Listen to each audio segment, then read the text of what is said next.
On va parler d'un concept un peu étrange, un peu contre-intuitif. Imaginez qu'on force une IA à arrêter de voir le monde en nuances et à commencer à penser avec des mots bien définis. C'est ça la discrétisation émergente. Et c'est, croyez-le ou non, une des clés de leur créativité. La question de fond, c'est et si une IA pouvait découvrir toute seule les briques élémentaires, les mots fondamentaux qui composent notre monde? On va voir comment ces machines apprennent à ne plus voir un simple flux de données, un brouillard de pixels, mais bien un ensemble de concepts clairs, un peu comme notre propre langage qui nous aide à structurer le réel. C'est vraiment un saut conceptuel énorme.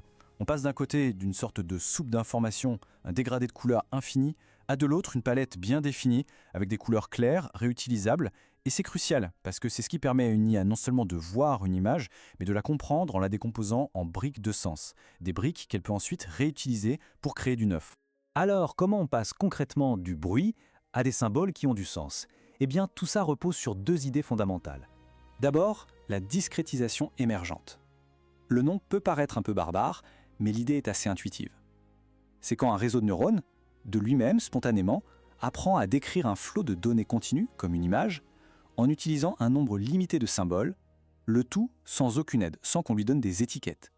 C'est vraiment comme si le modèle inventait son propre alphabet pour parler du monde, juste en l'observant.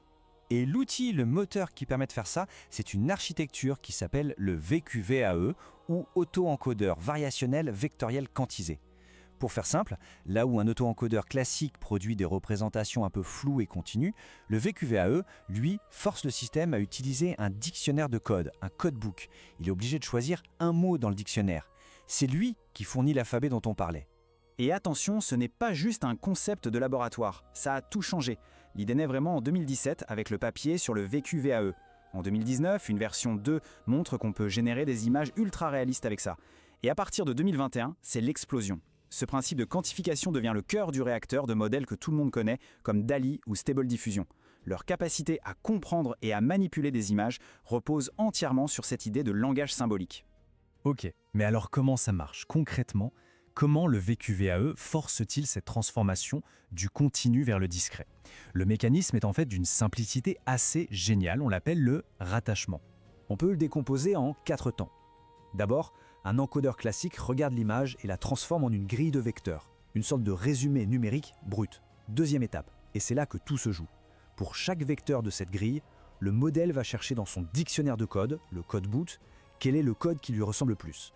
Il le snap au plus proche. Ensuite, il ne garde que l'indice de ce code choisi, créant une carte d'indices beaucoup plus simple. Et enfin, le décodeur n'a plus qu'à utiliser cette carte simplifiée pour reconstruire l'image. Tout le secret, c'est cette recherche du voisin le plus proche. Et ce schéma résume tout ça parfaitement. On part d'un chiffre dessiné à la main, une donnée continue par excellence. Au milieu, on voit cette transformation en caractéristiques qui sont ensuite rattachées ou quantifiées en choisissant des codes dans le dictionnaire. Et à la fin, le chiffre est reconstruit, mais uniquement à partir de ces symboles discrets. On a bien créé ce fameux langage intermédiaire. Voilà, ici on zoome sur le moment clé. Ce processus de rattachement, la quantification vectorielle, c'est ce qui transforme un espace un peu chaotique, continu, en quelque chose de structuré, de symbolique. L'analogie est parfaite. C'est comme si on forçait un point qui se trouve n'importe où dans un champ à s'aimanter à la route la plus proche sur une carte. On perd un peu de précision, mais on gagne énormément en structure. Mais, et c'est là que ça devient vraiment puissant, ce n'est pas juste une technique pour compresser des données, ça résout un des plus gros maux-de-tête de l'IA, l'interprétabilité. Ce problème, on l'appelle le problème d'attribution. C'est simple. Quand on utilise un outil pour essayer de comprendre ce qu'il y a dans la tête d'une IA et qu'on trouve un concept, par exemple le concept de chat, comment savoir si c'est l'IA qui a vraiment ce concept structuré ou si c'est juste notre outil d'analyse qui est assez malin pour trouver un semblant de structure dans un bruit de fond complexe? C'est le dilemme de la forme dans le nuage. Eh bien, la discrétisation, elle, tranche ce débat. En forçant le modèle à choisir un symbole précis, un mot de son dictionnaire, on a une preuve, une trace claire et vérifiable. Si le modèle utilise le symbole numéro 5 pour décrire une partie d'une image de chat et une partie d'une image de chien, il fait une affirmation que l'on peut vérifier. Selon moi, ces deux choses partagent une caractéristique commune. La structure vient bien du modèle, pas de notre outil. Bon, on a vu la théorie. Mais le plus fou, c'est de voir comment cette idée de langage inventé explose dans des domaines complètement différents, des briques du vivant jusqu'aux lois de l'univers. Prenez la biologie. Des chercheurs s'en servent pour essayer de déchiffrer le langage des protéines. Et la citation ici est très parlante. Ils expliquent qu'on arrête de voir les protéines comme une sorte d'image pixelisée. Au lieu de ça, on découvre un vocabulaire, une grammaire qui reflète des contraintes physiques et évolutives. Chaque mot protéique devient un symbole plein de sens.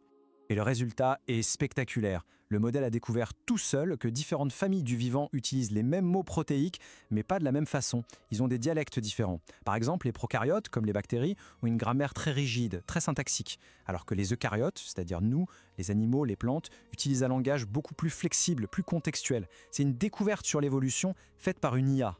Et on passe des briques de la vie aux lois de l'univers. Le même principe est à l'œuvre. On peut avoir des agents IA qui regardent simplement des vidéos d'objets qui se rendent dedans et qui, pour se coordonner, inventent un langage pour parler de concepts qu'ils ne voient même pas. Des choses comme la masse, la friction, il les déduit et crée des mots pour en parler. Donc en fait, l'impact est partout. C'est la compression perceptive au cœur de Stable Diffusion qui permet de transformer une image en quelques mots. C'est ce qui permet à DALL-E de générer des images si diverses. On l'utilise pour trouver les sons de la parole, les phonèmes, dans de l'audio brut sans aucune transcription, même dans la voiture autonome, pour transformer une scène de conduite hyper complexe en une suite de tokens beaucoup plus simple à analyser. Alors, est-ce que c'est la solution à tout? Évidemment non. Comme toute technologie puissante, elle a ses propres défis et la route est encore longue. Le principal bug, si on veut, s'appelle l'effondrement du dictionnaire, le codebook collapse. C'est un peu comme si on donnait un dictionnaire de 5000 mots à quelqu'un et qu'il finissait par n'en utiliser que 10. Le modèle devient paresseux, il se contente d'une petite partie de son vocabulaire, ce qui limite bien sûr sa finesse d'expression. Et tout ça, ça nous mène à la grande question, peut-être la plus excitante du domaine en ce moment.